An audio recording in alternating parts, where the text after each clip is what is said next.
Você deve ficar longe, bem longe dessas igrejas. Fique longe de igrejas que são moldadas pela cultura deste mundo. Fique longe de igrejas que são moldadas pela sociedade. Há igrejas agora que são tão mundanas como o próprio mundo. Existem igrejas reais que estão aceitando e endossando o pecado, simplesmente porque o mundo aceita e endossa pecados. Existem igrejas reais que são lideradas e movidas pelo espírito das igrejas do Anticristo, onde quando você olha para elas, elas não parecem diferentes de uma boate. Há igrejas reais que são escravas deste mundo, igrejas que não estão apaixonadas pelo Senhor Jesus Cristo, mas antes estão em amor com o mundo. Não ame o mundo ou as coisas no mundo. Se alguém ama o mundo, o amor do Pai não está nele, pois tudo o que está no mundo, a concupiscência da carne, a concupiscência dos olhos e o orgulho da vida, não é do Pai, mas do mundo. E o mundo está passando, e a sua concupiscência. Mas aquele que faz a vontade de Deus permanece para sempre. 1 João 2, do 15 ao 17. Há igrejas que estão apaixonadas pelo mundo. Fique longe de igrejas que estão apaixonadas pelo mundo. Existem igrejas que você poderia frequentar por um ano inteiro e não ouvir uma única mensagem ou sermão sobre pecado. A palavra pecado nunca é mencionada. Ah, sim, você ouvirá um sermão sobre o quanto Deus quer abençoar você. Sim, você ouvirá um sermão sobre como você é maravilhosamente bom. Oh, sim, você ouvirá sermões que alimentam a autoestima. Mas nessas igrejas você nunca ouvirá aquela palavra de 6 letras, pecado. Mas esta palavra de 6 letras é o meu maior problema e seu maior problema. Pecado. Fique longe de igrejas que não falam do pecado. Os pastores agora pregam o que as pessoas querem ouvir. Certa vez, vi uma igreja fazer uma pesquisa na comunidade local, indo até as portas e perguntando o que eles gostariam de ver mais na igreja e quais tópicos eles não querem ouvir sobre na igreja. Uma igreja não deveria ser moldada pelo que as pessoas querem ouvir e pelo que elas não querem ouvir. Uma igreja deve ser moldada pelo que a Bíblia diz e somente a Bíblia. Alguns pregadores estão mais interessados em atrair pessoas para frequentarem sua igreja do que em salvar almas para o céu, e isso é uma maldade. Para muitas igrejas, não importa onde sua alma vá após você morrer. Eles não se importam. O que eles estão interessados é no seu dinheiro. Estou pregando para você hoje sem agenda oculta. Não quero seu dinheiro. Não quero que você compre meus produtos. Não tenho nenhum. Não quero que você compre meu livro. Nunca escrevi um. Estou aqui com uma agenda hoje. E isso é para você. Não ame este mundo. Ame não o mundo. Ame Jesus Cristo. Ame a Ele e sua fidelidade. Ame a Ele e sua bondade. Ame a Ele e toda a sua justiça. Frequente uma igreja que ama a Deus e não ama o mundo e as coisas do mundo. Há igrejas que estão escravizadas a este mundo. O que a sociedade faz, aquela igreja faz. O que a sociedade adota, aquela igreja endossa. O que faz você pensar que quando o anticristo vem e a marca do besta está sendo forçada e aceita no mundo, essas igrejas não aceitarão e endossarão sua marca. Eles já estão alterando os padrões bíblicos para se adequarem às normas sociais, em que acredito fundamentalmente, sem sombra de dúvida, que quando a marca da besta chegar e estiver sendo forçada, haverá igrejas e pastores que irão encorajar e endossar a marca da besta para suas congregações. Você sabe que estou dizendo a verdade. Se eu pedir para você nomear um pregador que você acha que endossaria o anticristo agora, tenho certeza de que você poderia citar alguns. Você está vivendo em dias maus e perversos. Está vivendo em tempos perigosos. Está vivendo em dias onde espíritos sedutores são predominantes, onde as doutrinas dos demônios estão predominantes. Atualmente, uma tendência está surgindo em certas igrejas ao redor do mundo.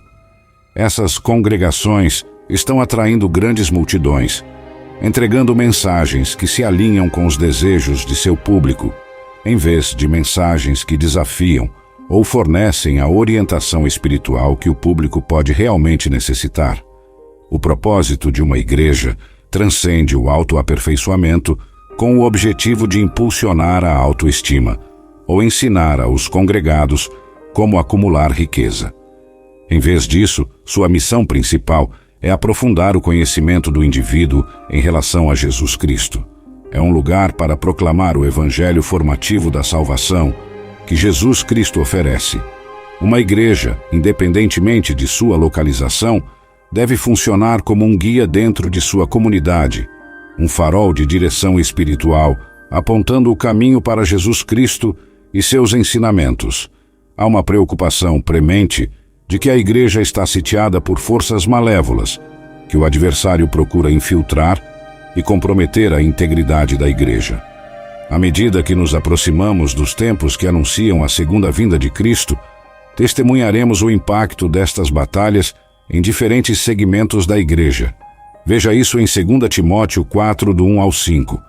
Eu te conjuro, portanto, diante de Deus e do Senhor Jesus Cristo, que julgará os vivos e os mortos em sua aparição e seu reino, pregue a palavra.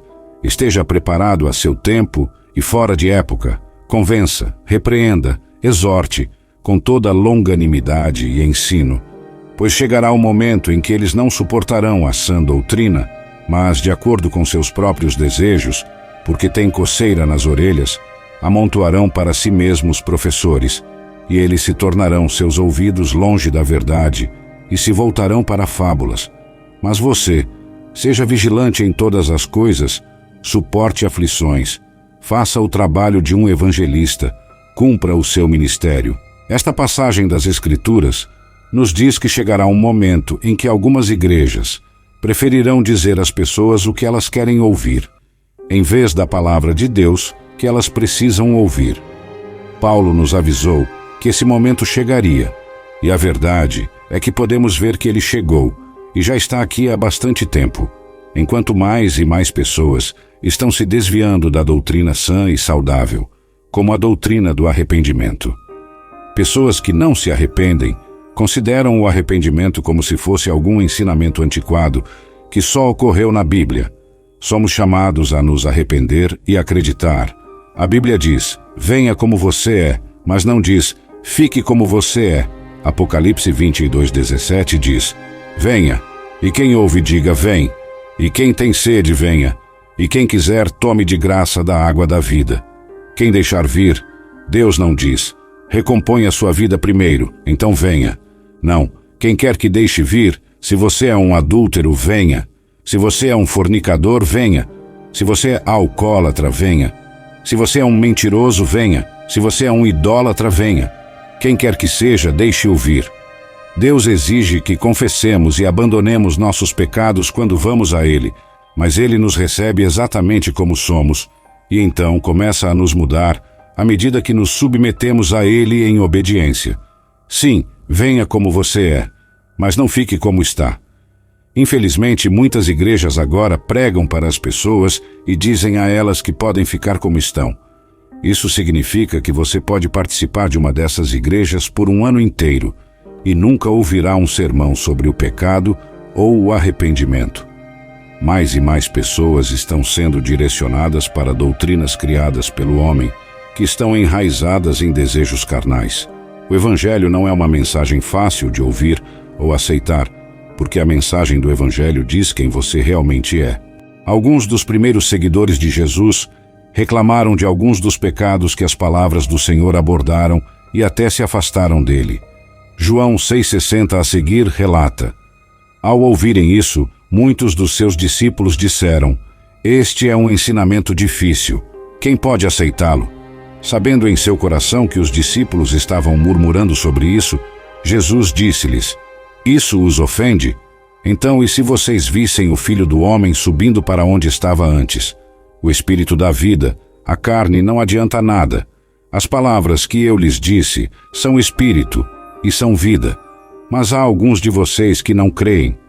Pois Jesus sabia desde o início quais deles não acreditavam e quem o trairia.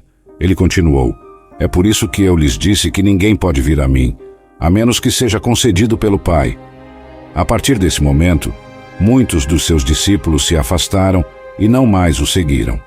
No contexto da atualidade da igreja pós-moderna, há uma notável tendência de congregações e líderes se distanciarem do desafio e das verdades difíceis que eram outrora bastiões do ensino bíblico sólido, mudando cada vez mais suas mensagens. Alinhar-se com as normas sociais, mesmo quando essas normas contradizem os explícitos ensinamentos da Bíblia. No âmago de cada pessoa há um desejo e anseio por Deus, mesmo que possam negar e suprimir isso, ansiando por Ele e vivendo uma vida insatisfeita. Deus fez isso para que todos tenhamos uma consciência que é movida, picada e perturbada quando ouve a mensagem do Evangelho. A consciência humana é perturbada quando ouve a mensagem do Evangelho porque conhece a verdade. Quando as pessoas ouvem que existe um Deus que criou os céus e a terra, sua consciência diz que é verdade, que tudo não poderia estar aqui por acidente, que o mundo e todas as suas complexidades não poderiam ser formados por mero acaso. Quando as pessoas ouvem que Deus os criou, que Ele os formou, que Ele os projetou à sua própria imagem, e que os seres humanos não são animais e nem um acidente do processo evolutivo, sua consciência lhes diz que isso é verdade. Quando as pessoas ouvem que o Deus que criou este universo e a humanidade espera, portanto, sua criação para amá-lo e obedecer às leis que Ele estabeleceu em seu universo, sua consciência lhes diz que isso também é verdade. Mas por que as pessoas lutam com o que sua consciência está dizendo, se eles sabem que isso é verdade? A resposta é simples. A mensagem do Evangelho nos revela que somos todos culpados. Por isso, as pessoas suprimem a mensagem do Evangelho, porque aponta o dedo para nós e nos diz que somos todos culpados e falhamos em cumprir as leis deste Deus infinito. É por isso que 2 Timóteo 4:3 nos diz que chegará o tempo em que eles não suportarão a sã doutrina, mas segundo as suas próprias concupiscências, eles amontoarão para si mesmos professores com coceira nos ouvidos.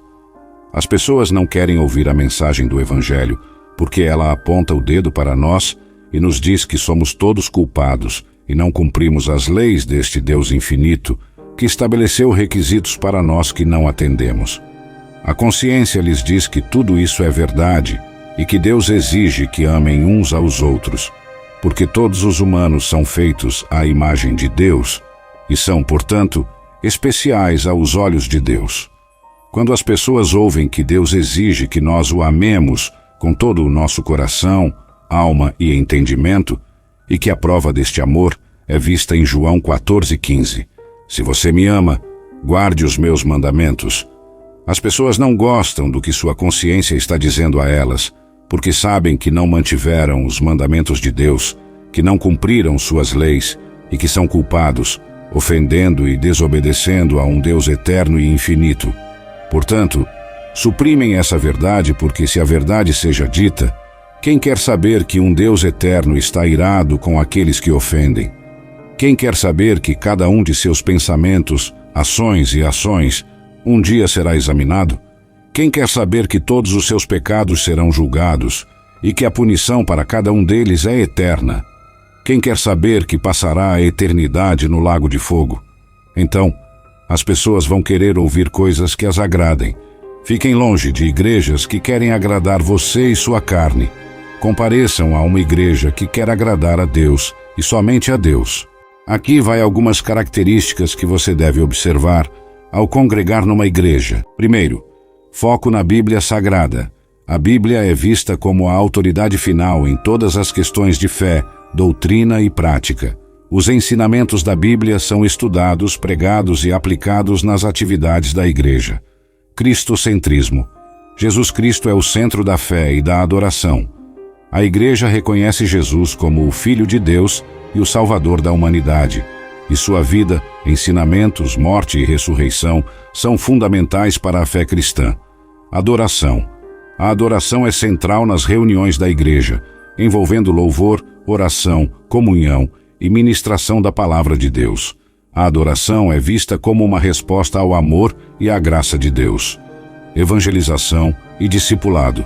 A igreja tem o compromisso de compartilhar o Evangelho com os outros e fazer discípulos de todas as nações, como instruído por Jesus Cristo. Isso pode envolver missões locais, nacionais e internacionais, além do ensino e acompanhamento dos novos convertidos. Comunhão dos santos. A igreja é vista como uma comunidade de crentes unidos em Cristo. Os membros são encorajados a se relacionarem uns com os outros, a apoiarem-se mutuamente e a servirem uns aos outros em amor. Liderança pastoral.